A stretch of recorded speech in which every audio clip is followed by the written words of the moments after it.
Maybe நாளைக்கு காலைல 12 ஹவரில் நான் இருப்பேனான்னு தெரில. நான் செத்தா என்னோடய சாவுக்கு காரணம் ஸ்டாலின், கனிமொழி, அனிதா ராதாகிருஷ்ணன், 39 MP, 234 தொகுதி MLA அண்ட் மந்திரிகள். பிறக்கட்டும் புதிய தமிழகம் என்னோட மரணத்துக்கு அப்புறமாவது. ஆனால் ஸ்டாலின் நான் செத்துருவேன். 2026 கண்டிப்பாக நீ ஜெயிக்க மாட்டேன். அதுக்கு முதல்ல விதை போட்டது என்னோட மரணமாக இருக்கும். நண்பர்கள் எல்லாருக்கும் வணக்கம். நான் தற்கொலை பண்ணிக்க போகிறேன். நான் தீக்குளிச்சு அப்படிலாம் இல்லை, ஆனால் நான் சாக போகிறேன். என் சாவுக்கு முதல் காரணம் தமிழ்நாட்டு முதல்வர் அப்படின்னு சொல்லிட்டு இருக்கிற அந்த ஸ்டாலின், அதுக்கப்புறம் எங்கள் தூத்துக்குடி தொகுதி MP கனிமொழி, அப்புறம் அங்கே மந்திரியாக இருக்கிற அனிதா ராதாகிருஷ்ணன். அவர் என்னடா திடீர்னு ஒருத்தர் இப்படி பைத்தியக்கார மாதிரி பேசுகிறேன்னு நினைக்காங்க. சத்தியமாக பேசுகிறேன். வராத ஹிந்திக்காக சாகிறதுக்கு திமுக ஆள் இருக்கப்போ ஓட்டு போட்ட மக்களுக்கு ஒன்றுமே நல்லது செய்யாமல் வெறும் அரசியல் மட்டும் பண்ணிட்டு இருக்கிற திமுகவை எதிர்த்து எதுவும் பண்ண முடியாமல் மனசு நொந்து மன உளைச்சலில் நான் சாகிறேன். சரிங்களா? சும்மா வாய்ஜோடலாம் இல்லை, சத்தியமாக சாகிறேன். ஏன் சாகிறேங்கிற காரணத்தை இந்த வீடியோவில் நான் சொல்லிவிட்டு சாகிறேன். அப்போ தானே இருக்கிற கொஞ்ச நெஞ்ச மக்களுக்கு அது கொஞ்சமாவது புரியும். ஸ்டாலின் நேற்று MPக்களை கூட்டி திடீர் மீட்டிங் போட்டார். அப்போ நான் நினச்சேன், பரவாயில்ல, MPக்கள் எல்லாருக்கும் தொகுதிக்கு என்னென்ன தேவை அதுக்காக பேச போகிறார் போல். இன்றைக்கி பார்லிமெண்ட்டில் போய் எல்லா MPக்களும் தொகுதிக்காக பயங்கரமாக பேச போகிறாங்க. மத்திய அரசு கண்ணு மொழி பிதுங்கி எப்படி செய்ய போகிறோன்னு முழிக்க போகிறாங்கன்னு நினச்சா, மும்மொழி கொள்கையை பற்றியும் அப்புறம் தொகுதி மறுசீரமைப்பு பற்றியும் அங்கே பேசி போய் சண்டை போடுங்க அப்படின்னு சொல்லி அனுப்பி விட்ருக்காரு ஸ்டாலின். ஐயா நீ எல்லாம் ஓட்டு போட்ட மக்களுக்கு நல்லது செய்வீங்கன்னு நப்பாசையில் எல்லாமும் பார்த்துட்டு இருந்தால் நீங்கள் என்னடான்னா அரசியல் பண்ணிட்டுருக்கீங்க மத்திய அரசுக்கு எதிராக. அதாவது உள்துறை அமைச்சர் சொல்லிட்டார், தொகுதி மறுசீரமைப்பில் தமிழ்நாட்டுக்கு தொகுதி எண்ணிக்கை குறையாது அப்படின்னு சொல்லிட்டாரு. ஆனால் நீங்கள் என்ன பண்ணுறீங்க? அவர் இவ்வளோ சோசியல் மீடியா இருக்கிற காலத்தில் அவர் ஓப்பன் ஸ்டேட்மெண்ட் கொடுத்தும் அதை எதுக்குறேன்னு சொல்லிட்டு பக்கத்து மாநிலத்தில் இருக்கிற முதலமைச்சர்கள் எல்லாரையும் சேர்த்து வீம்புக்கு சண்டை போடுறீங்க. இதில் மக்களுக்கு ஏதாவது நல்லது இருக்கா? இல்லை. மும்மொழி கொள்கையில் ஹிந்தி கட்டாயம் இல்லை, 3வது மொழியாக எதனாலும் படிச்சுக்கலாம் அப்படின்னு தர்மேந்திர பிரதான், அதாவது மத்திய அரசோட கல்வி மந்திரி சொல்லிட்டாரு. ஆனால் நீங்கள் என்ன பண்ணீங்க?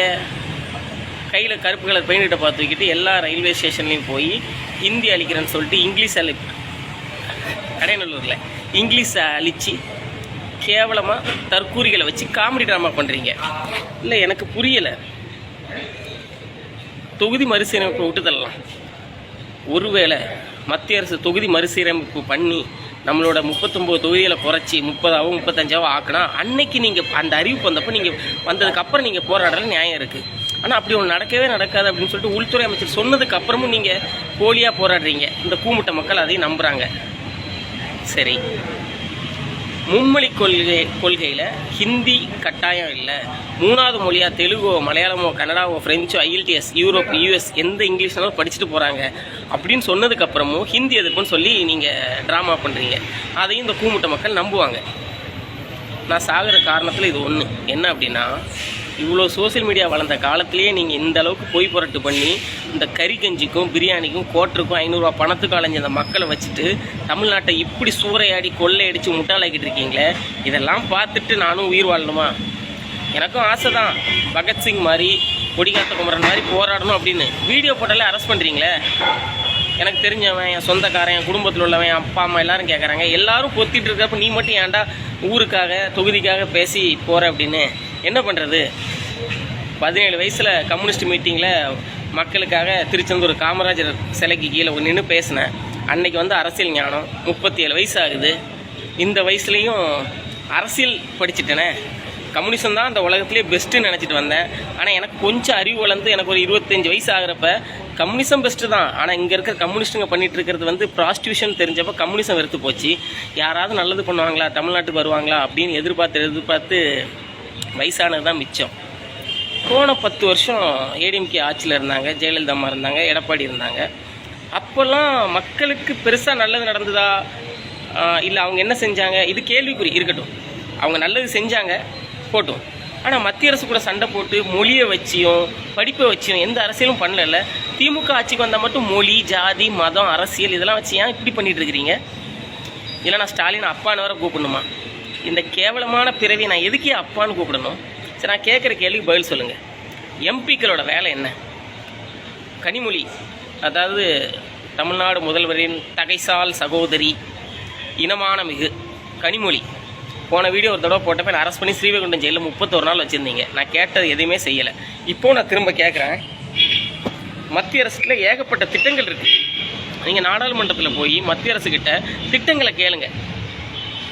அதாவது ஒவ்வொரு கேள்வி நேரத்துலையும் என் தொகுதிக்கு இது வேணும்னு சொல்லிட்டு 39 எம்பியை வச்சு ப்ரெஷர் கொடுங்க. அவங்க அதை செய்ய மாட்டேன், இல்லை அதுக்கு நான் சரியான பதில் சொல்ல அப்படின்னா அந்த வீடியோவை எடுத்து நேற்று மெரினாவில் சாம்பியன் ஷாப்பை வச்சு உங்கள் மகன் உதயநிதி போட்டார்ல ஒரு ட்ராமா, ஒரு கொத்தடிமை போட்டிருக்கான். இந்தியா ஜெயிக்கிறதுக்காக காரணம் வந்து உதயநிதி விளையாட்டுத்துறை அமைச்சரான். இந்த கொத்தடிமை கூட்டத்தை வச்சு நீங்கள் என்னமோ பண்ணுங்கள். சரி, அதை விடுங்க. அதாவது நீங்கள் மத்திய அரசுக்கிட்ட ஒரு திட்டத்தை கேட்டு தொகுதிக்கு அவங்க கொடுக்கல அப்படின்னு சொல்லி பேசினாங்க, இல்லை அதுக்கு சரியான பதில் இல்லைன்னா அதை டிரான்ஸ்லேஷன் பண்ணி தமிழில் டெலிகாஸ்ட் பண்ணி மெரினாலையும் தூத்துக்குடியிலையும் ராமேஸ்வரத்துலையும் பண்ணுங்கள். நீங்கள் அதை பண்ணலை. வராத ஹிந்தியை கருப்பு பெயிண்ட் வச்சு அழிக்கிறீங்க. தொகுதி இறக்கம் குறைக்க மாட்டேன்னு உள்துறை அமைச்சர் தமிழ்நாட்டுக்குள்ள வந்து சொன்னதுக்கப்புறம் அதை வச்சு அரசியல் பண்ணுறீங்க. நேற்று இந்த ஆள் ஸ்டாலின் கூப்பிட்டு ஏதாவது தொகுதிக்கு நல்லது செய்ய சொல்லியிருப்பாருன்னு பார்த்தா இன்றைக்கி போய் சண்டை போட்டுட்ருக்காங்க. வார்த்தை அரசியலும் வாய்ஜாலமும் திமுக ஒன்றும் புதுசு இல்லை. 67 ஜெயிச்சப்போ எப்படி ரூபாய்க்கு 3 படி நிச்சயம், 3 படி லட்சியம், 1 படி நிச்சயம்னு சொல்லிட்டு அண்ணா ஏமாத்தினார். கலைஞர் அதுக்கப்புறம் 40 வருஷம் ஏமாத்தினார் வாயிலே வச்சு. இப்போ இந்த திமுக எடுத்துக்கோங்க, என்ன சொல்லி ஆட்சிக்கு வந்தாங்க? மாதம் ஒரு முறை மின் கணக்கெடுப்பு. 4.25 வருஷம் ஆயிடுச்சு, ஒன்றும் பண்ணலை. சரி, மகளிருக்கு உரிமை தொகை 1000 அரசியல் அறிக்கை, தேர்தல் அறிக்கையில். ஆனால் வந்ததுக்கப்புறம் சொன்னாங்க தகுதியுள்ள மகளிர். அதில் தகுதியுள்ளங்கிற ஒரு வார்த்தையை போட்டு வார்த்தை அரசியல் பண்ணாங்க. நகைக்கடன் தள்ளுபடினாங்க. அதுக்கப்புறம் என்ன பண்ணாங்க? 5 கிராம், சாரி எல்லாம் 5 பவுனோ சம்திங், மேபி எனக்கு தெரியாமல் இருக்கலாம், அதில் ஒரு உருட்டுனாங்க. மகளிர் பேருந்து, அது பாதி பேருந்தே கிடையாது. கல்வி கடன் தள்ளுபடி, அதெல்லாம் என்னன்னே தெரில. டாஸ்மாக், அதெல்லாம் தெரியல. நீட் ஒழிப்பு ரகசியம். நாங்கள் நீட்டை மத்திய அரசால் மட்டும்தான் ஒழிக்க முடியும். அது தெரிஞ்சும் உதயநிதி சொன்னதை கேட்டு ஓட்டு போட்ட தமிழ்நாட்டு கூமுட்டைகள் இருக்கிற வரைக்கும் உங்களுக்கு ஒரிஜினல் தத்தி ஸ்டாலின் தான் வந்து முதலமைச்சர். இதுவும் நான் சாவறதுக்கு ஒரு காரணம். அதுக்கப்புறம் நான் என்ன கேட்குறேன் அப்படின்னா, வார்த்தை அரசியல்னு முடியலை. விஜய் அவர்கள் வந்து மாநாட்டில் சொன்னார், பிஜேபி பண்ணுறது பாசிசம்னா நீங்கள் பண்ணுறது பாயசமானு கேட்டார். உண்மையிலே அதுக்கு அர்த்தம் என்ன தெரியுமா? அவங்களும் பாசிசம் தான், நீங்களும் பாசிசம் தான் அப்படின்னு தான் அதுக்கு அர்த்தம். ஆனால் நீங்கள் என்ன பண்ணீங்க? அந்த பாயசம்ங்கிற வார்த்தையை எடுத்துகிட்டு விஜய் வந்து பாயசத்தை கூட ஒப்பிடுறாரு, அப்போ பிஜேபி ஆதரிக்கிறாரு அப்படின்னு திருமாவளம் வரைக்கும் வச்சு நீங்கள் பேச வச்சிங்க. இந்த வார்த்தையை வச்சு முட்டாள் கூட்டம் நம்பிச்சு. சரி, விடுங்க. அதுக்கப்புறம் இன்னும் என்னென்ன வார்த்தை ஜாலங்கள். நான் இன்றைக்கி காலையில் ட்விட்டரில் நான் பேசுகிறேன். அதாவது எம்பிக்கள் தமிழ்நாட்டுக்கு பேசி நிறைய ட்ரெயின் வாங்கி கொடுக்கலாம் அப்படின்றேன். ஒரு கொத்தடிமை ஊப்பி அதில் வந்து கேட்குறான். ஊப்பின்னா என்ன அர்த்தம்னு ஸ்டாலின் தெரிஞ்சிருக்கும், உடன்பிறப்பு. கேட்குறான், ட்ரெயின் மத்திய அரசு தான் விடணும், எம்பிங்களால் என்ன பண்ண முடியும்னு. டேய், மத்திய அரசு ஒவ்வொரு வார்டுலேயும் போய் காரைக்குடி பக்கத்தில் கானாடு காத்தனுக்கு ட்ரெயின் வேணுமா, இல்லை தூத்துக்குடி மாவட்டத்தில் பூவானிக்கும் செக்காரனுக்கும் ட்ரெயின் வேணுமான்னு மத்திய அரசு தெரியாடா. அங்கே இங்கே இருக்கிறாங்க போகிற எம்பி தாண்டா கேட்கணும். இதை நான் சொன்ன அவன் பதிலே சொல்லாமல் ஓடி போயிட்டான். தமிழ்நாட்டில் பாலியல் வன்கொடுமை ஏகப்பட்டது நடக்குது. இதை நான் வந்து ஏதாவது மீடியாவில் கேட்டேன். அந்த ஷர்மிளாங்கிற ஒரு விடுதலை சிறுத்தைகளோட எம்எல்ஏவோட பொண்டாட்டி, 3வது பொண்டாட்டி, அது கேட்குறது உத்தரப்பிரதேசம் போய் மணிப்பூர் போனீங்க. என்ன பிடுங்கிறதுக்கு நான் உத்தரப்பிரதேசத்தை போய் பிடுங்கணும், மணிப்பூரில் போய் பிடுங்கணும்? தமிழ்நாட்டு மக்கள் ஓட்டு போட்டது உத்தரப்பிரதேசத்துக்கு மணிப்பூருக்குமா? ஸ்டாலினுக்கு தானே போட்டாங்க. அப்போ ஸ்டாலின் தானே கேட்பாங்க. இல்லை, நான் கேட்குறேன், அந்த ஷர்மிளாட்ட நான் கேட்குறேன், உன் வீட்டுக்கார் உன்னை ரொம்ப டார்ச்சர் பண்ணுறான்னு சொல்லிட்டு நீ போலீஸ் ஸ்டேஷனில் கம்ப்ளைண்ட் கொடுக்குற. அப்போ அந்த போலீஸ் உங்ககிட்ட சொல்கிறாங்க, ஏம்மா உன் பக்கத்து வீட்டுக்காரர் கூட போய் 4 நாள் குடும்பம் நடத்து, உன் வீட்டுக்காரர் பெட்டராக தெரியும்னு.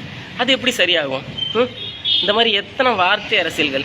நான் சாவதோடைய காரணமும் இதுதான். அப்புறம் எம்பிக்கள் 39 எம்பிக்கள் மாங்காபத்த மாதிரி கொத்தாள்ளி முட்டாள் தாயோலிங்க, தமிழ்நாட்டு தாயோலிங்க, கோட்டருக்கும் கரிகஞ்சிக்கும் செத்த படிப்பறிவு இல்லாத என்னோட அப்பன் என்னோட தாத்தா தலைமுறையில் உள்ள முட்டா தாயோலிங்க உங்களுக்கு கொடுத்தாங்க. இதில் நான் குறிப்பிட்டு சொல்லணும்னா, சரி ஏன் தொகுதிக்கு வரேன், கனிமொழி. இன்னைக்கு தர்மேந்திர பிரதான், அதாவது மத்திய மந்திரி என்ன சொல்கிறார் அப்படின்னா, திமுக அநாகரிகமானவர்கள், திமுக அராஜகம் பண்ணுறாங்கன்னு.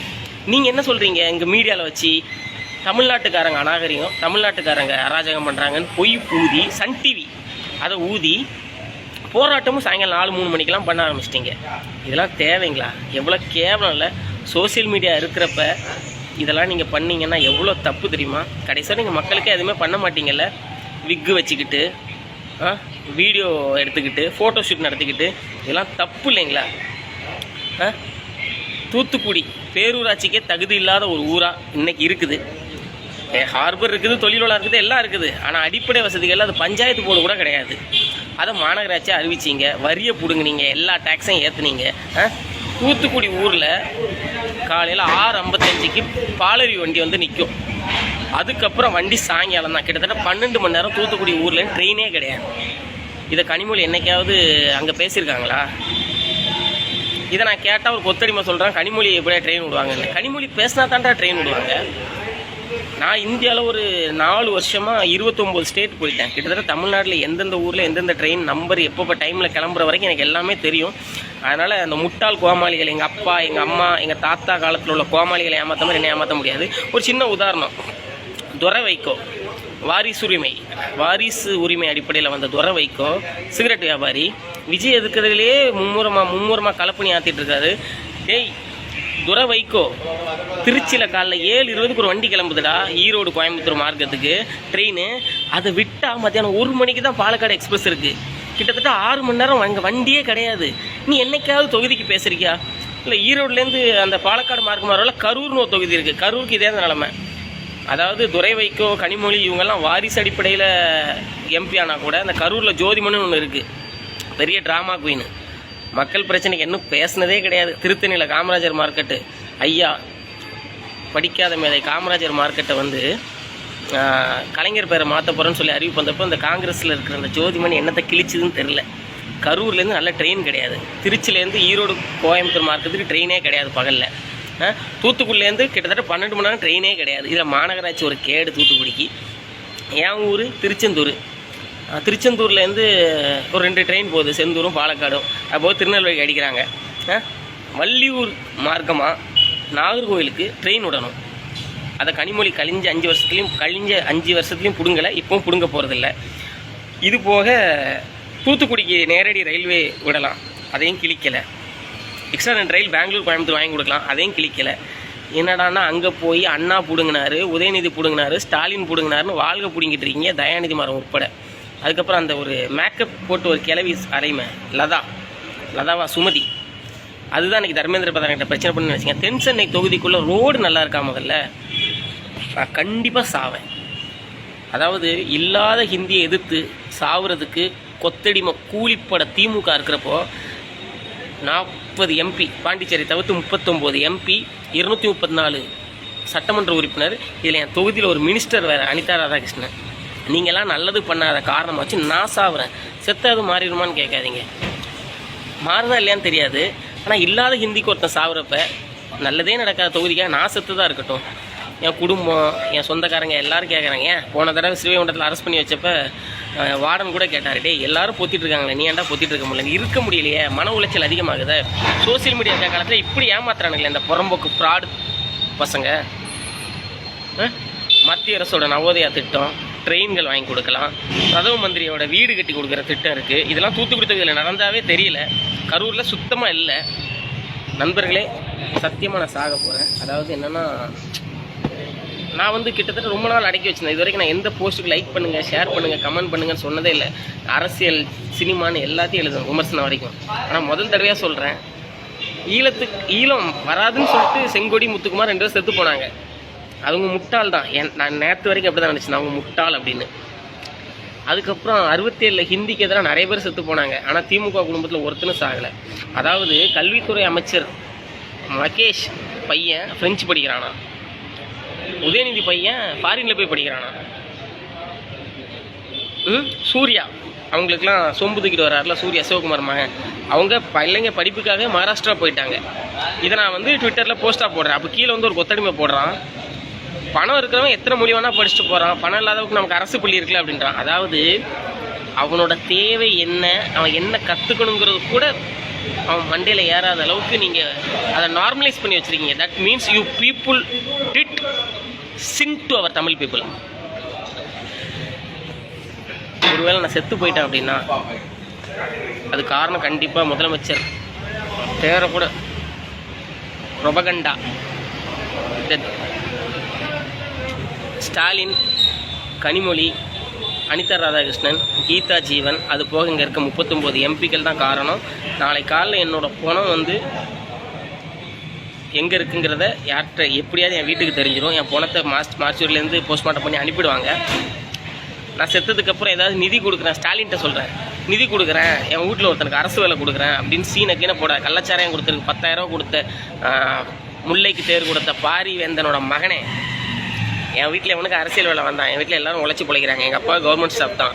அதுக்கப்புறம் என்னது எனக்கு ஏதாவது வச்சு என் பாடியை வச்சு எதாவது போன அரசியல் பண்ணுறாதீங்க. 3 தடவை திரும்ப சொல்கிறேன். என் சாவுக்கு காரணம் திமுக, என் சாவுக்கு காரணம் ஸ்டாலின், என் சாவுக்கு காரணம் கனிமொழி, அனிதா ராதாகிருஷ்ணன். அட்லீஸ்ட் என்னோடய மரணத்துக்கு ஒரு பதில் ஒரு வேலை இருக்குது அப்படின்னா நான் செத்ததுக்கப்புறம் நாளையிலேருந்து இல்லை நாளை மறுநாள்லேருந்து எம்பிக்களை தேவையில்லாமல் அரசியல் பண்ண வச்சு பிஜேபி கூட சண்டை போட விட்டு கேவலப்படுத்துறதை விட எல்லா எம்பிக்களும் அவங்க தொகுதிக்கு என்னென்ன வேணும்னு கேட்க சொல்லுங்க. பிஜேபிக்காரன் அதை செய்யலைன்னு வைங்க, தமிழ்நாட்டில் இருக்க பிஜேபிக்காரனை செருப்புகள் அடிங்க. எவனா பிஜேபி சப்போர்ட் பண்ணால் மோடியை உள்ளே விடாதீங்க, அமித்ஷா உள்ளே விடாதீங்க. காரணம் கேட்டால் சொல்லுங்கள், எங்கள் எம்பி இதெல்லாம் கேட்டீங்க செய்யலையா அப்படின்னு சொல்லுங்கள். அதை விட்டு பீகாருக்கு செய்கிறான், ஆந்திராவுக்கு செய்கிறான்லாம் சொல்லாதீங்க. பீகாருக்கு செய்கிறான், ஆந்திராவுக்கு செய்கிறான்ல நீங்கள் எத்தனை பேர்டா கேட்டீங்க தமிழ்நாட்டுக்கு இது வேணும்ட்டு? ஜோதிமணி என்ன கேட்டா, கனிமொழி என்ன கேட்டா, தமிழச்சி சுமதி என்ன கேட்டா, துறவைக்கும் என்ன கேட்டான், பாலு என்ன கேட்டான். தொகுதி காலையில் நாடாளுமன்றம் ஓப்பன் பண்ண உடனே வந்துட்டான் அவன் அந்த மறுசீரமைப்பு கொள்கைக்கு. நண்பர்களே, என்னோட மரணம் ஒரு அத்தியாயத்தோட பிறப்பாக இருக்கணும். பூமுட்டை மக்களே, மீடியா சோசியல் மீடியாலாம் ஃபேமஸாக இருக்க காலத்துலேயே இவங்க ஏமாற்றிட்டு இருக்காங்க. கேவலம் கோட்டருக்கும் கோழி பிரியாணிக்கு ஏமாந்து ஓட்டு போட்டுறாங்க. அமைச்சர் அன்பிலோட மகன், அன்பில் பொய்யாமொழி மகேஷோட மகன் ஃப்ரெஞ்சு படிக்கிறான். நடிகர் சூர்யாவோட மகன் மராட்டியில் போய் அங்கே படிச்சுட்டு இருக்கிறான். உதயநிதி மகன் லண்டனில் போய் இருக்கிறான், ஃபிகர் ஷோக்கில் பொம்பளை ஷோக்கில் இருக்கிறான். ஆராசா மகன் எங்கே இருக்கானே தெரியல. இதில் திமுக காரன் ஃபுல்லாக சன்சைனு அப்படி இப்படிங்கிற பேரில் சிபிஎஸ்சி பள்ளி திருமாவளம் உட்பட வச்சுருக்கானுங்க, ப்ளூ ஸ்டார் பள்ளி. ஆனால் இவனுக்கெல்லாம் வெளியே எதுக்குறானுங்க. கேட்டால் காசு இருக்கிறவங்க படிச்சுட்டு போட்டோம், இல்லாதான் கவர்மெண்ட் ஸ்கூலில் படிக்கணும். ஏன்னா காசு இருக்கிறவன் தான் படிக்கணும்னா இல்லாதவங்களாம் என்ன ஊம்பணுமாடா. என்னுடைய மரணம் அடுத்த தலைமுறையின் பிறப்பு. இந்த வீடியோ நான் கண்டிப்பாக சொல்கிறேன், ஷேர் பண்ணுங்கள்.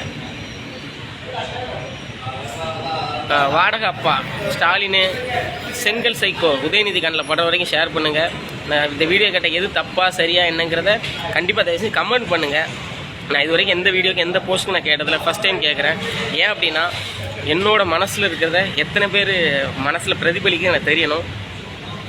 மேபி நாளைக்கு காலைல 12 ஹவரில் நான் இருப்பேனான்னு தெரில. நான் செத்தா என்னோடய சாவுக்கு காரணம் ஸ்டாலின், கனிமொழி, அனிதா ராதாகிருஷ்ணன், 39 எம்பி, 234 தொகுதி எம்எல்ஏ அண்ட் மந்திரிகள்.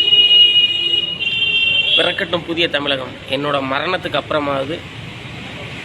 ஆனால் ஸ்டாலின் நான் செத்துருவேன். 2026 கண்டிப்பாக நீ ஜெயிக்க மாட்டேன். அதுக்கு முதல்ல விதை போட்டது என்னோடய மரணமாக இருக்கும்.